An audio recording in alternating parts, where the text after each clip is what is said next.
that bin Laden separated his leaders, spread them around because he expected an attack, and there was no response.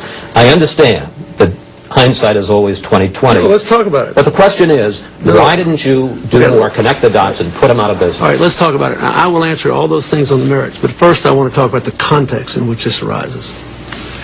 I'm being asked this on the Fox network. ABC just had a right-wing conservative running their little pathway to 9/11, falsely claiming it was based on the 9/11 Commission report, with 3 things asserted against me directly contradicted by the 9/11 Commission report. And I think it's very interesting that all the conservative Republicans who now say I didn't do enough claimed that I was too obsessed with bin Laden. All of President Bush's neocons thought I was too obsessed with bin Laden. They had no meetings on bin Laden for 9 months after I left office. All the right-wingers who now say I didn't do enough said I did too much. Same people.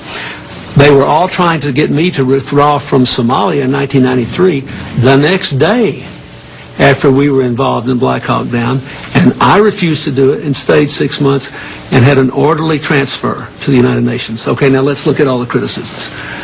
Black Hawk Down, Somalia. There is not a living soul in the world who thought Osama bin Laden had anything to do with Black Hawk Down, or was paying any attention to it, or even knew Al-Qaeda was a going concern in October of 93. I understand. No, wait. Don't tell me this. You asked me why did I do more to bin Laden. There was not a living soul. All the people who now criticize me wanted to leave the next day. You brought this up, so you get an answer. But you I'm can't perfectly happy to. All right. Secondly, bin Laden says that bin Laden may have said bin Laden says that, but it showed the weakness of the United States. But it would have shown the weakness if we'd left right away. But he wasn't involved in that. That's just a bunch of bull.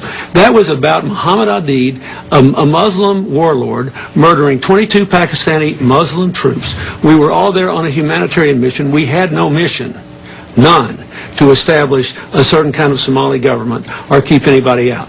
He was not a religious fanatic. There was no Al-Qaeda. With respect, if I may, instead of going through 93 and 96... No, you ask it. You brought it up. May I ask you a general question and then you can answer? Yeah. The 9/11 Commission, which you talked about, and this is what they did say, not what ABC pretended they said. What did they say? They said about you and President Bush, and I quote, "The U.S. government took the threat seriously, but not in the sense of mustering anything like the kind of effort that would be gathered to confront an enemy of the first, second, or even third rank." First of all, that's not true with us and bin Laden. Well, I'm telling you, that's what the 9/11 Commission said. Let's look at what Richard Clark said. Do you think Richard Clark has a vigorous attitude about bin Laden? Yes, I do. You do, don't you? He has a variety of opinions and loyalties, right. But yes, no, he has a vigorous opinion. Yeah, he has a variety of opinions and loyalties now.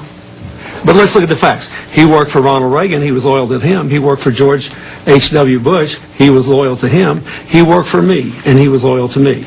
He worked for President Bush. He was loyal to him. They downgraded him and the terrorist operation. Now, look what he said. Read his book and read his factual assertions. Not opinions, assertions.